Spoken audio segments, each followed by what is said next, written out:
simplement. On va prendre quelques questions. J'en ai une première pour Patricia Gomez-Talimi. Est-ce qu'un accord du CSE sur les mesures de protection dégage l'employeur de sa responsabilité?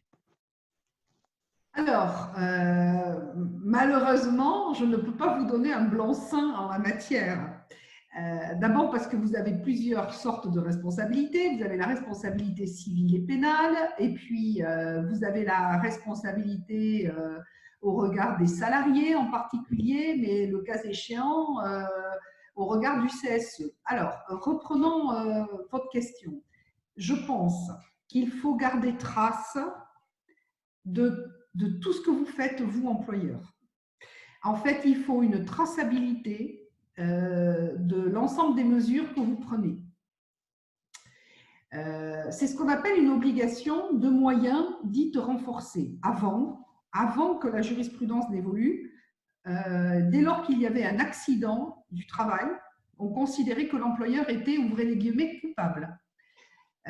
Aujourd'hui, ce n'est plus le cas. Donc, l'employeur doit prouver qu'il a tout mis en œuvre pour que son salarié ne contracte pas le Covid dans ses locaux.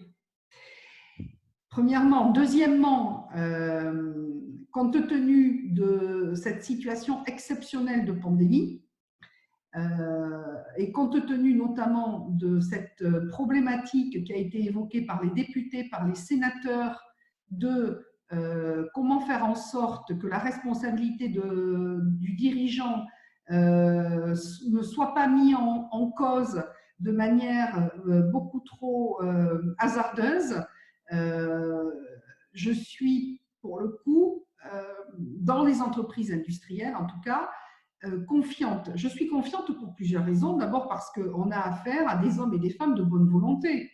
Premièrement. Deuxièmement, le Covid est partout.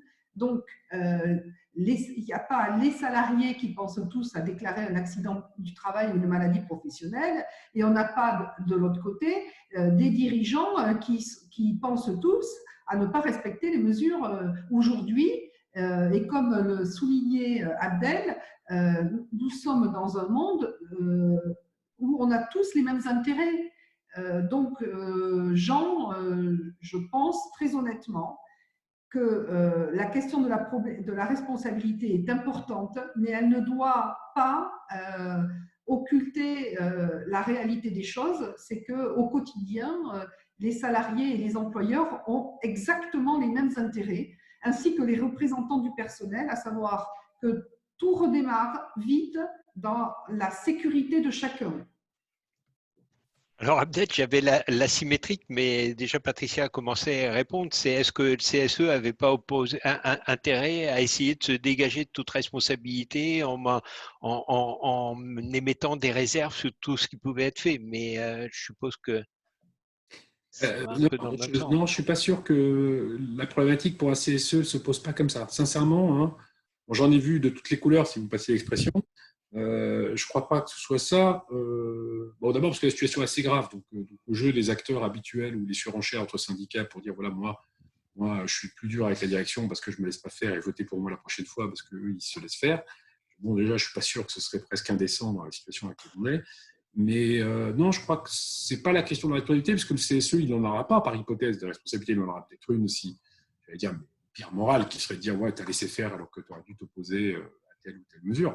Mais non, je crois que le débat, il est plutôt pour moi au niveau du CSE, de dire voilà, j'ai ouï dire que dans telle usine, ils avaient mis en place telle ou telle mesure, comment ça se fait que nous, on n'y a pas droit? Enfin, vous avez plus ce genre de choses parce que vous allez forcément trouver des pratiques ailleurs, dans d'autres circonstances. Et c'est en ce sens-là qu'il faut avoir un débat sur les mesures à mettre en œuvre et trouver un diagnostic partagé, parce que sinon, vous aurez toujours Monsieur Plus de Balzen. Et mon entreprise de luxe de Champagne, je ne peux pas vous donner tout le détail de ce qu'ils ont fait, mais c'est un luxe de précaution inouï. Donc si vous voulez, voilà, quand vous avez beaucoup d'argent, ben, eux, ils ont, par exemple, ils sont 1500, ils ont embauché 15 personnes.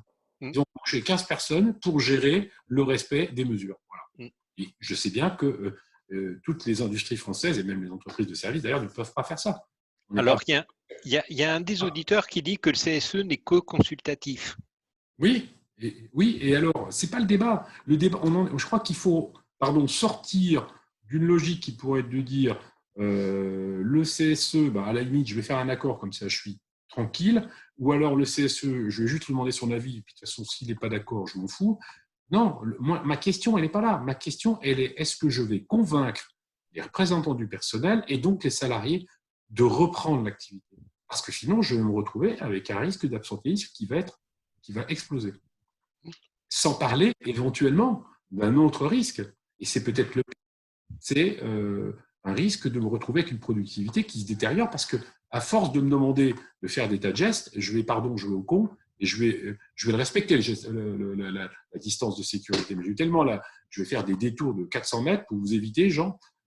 J'exagère évidemment, vous m'avez compris. Et donc, on va avoir des problèmes de productivité. Du zen, oui. Une question pour Patricia, et puis après on va passer la parole à Jean-Guy Quéromès. Quid des trajets pour les franciliens qui prennent les transports en commun, qui s'inquiètent toujours? Est-ce que l'employeur peut forcer à venir au travail? Qu'est-ce qu'il en est exactement? Alors, moi je fais. Alors Abdel, si vous. On peut effectivement répondre à deux, mais je pense qu'on va répondre de la même manière sur les trajets en Île-de-France, la région Île-de-France, ainsi que les grands transporteurs, RATP, SNCF, etc., ont signé un protocole que vous devez tous connaître, qui prévoit effectivement une reprise progressive. Quand vous me dites, est-ce que l'employeur peut obliger son salarié en région parisienne à prendre les transports à l'heure de pointe, les transports en commun à l'heure de pointe, je vais vous répondre, bien sûr qu'il peut l'obliger, mais c'est une grave erreur. C'est une grave erreur parce qu'il y a un consensus et une unanimité en la matière, c'est-à-dire on privilégie les transports hors heure de pointe et on fait en sorte que les transports se déroulent dans la protection la plus absolue, notamment avec un masque. Donc, sur le sujet, je parlerai d'horaires décalés. Et je parlerai de transport à titre individuel et non pas à titre collectif. En tout cas, pour les 15 jours à venir, Jean. Abdel, vous voulez compléter? Non, j'ai rien à ajouter à ce que dit Patricia, je suis d'accord à 100%. D'un consensus. Écoutez, à ce moment-là, si vous le voulez bien, on va peut-être, je vais vous remercier d'abord pour vos interventions qui sont très éclairantes, et puis rappeler que vos présentations seront envoyées par mail à l'ensemble des participants à ce webinaire.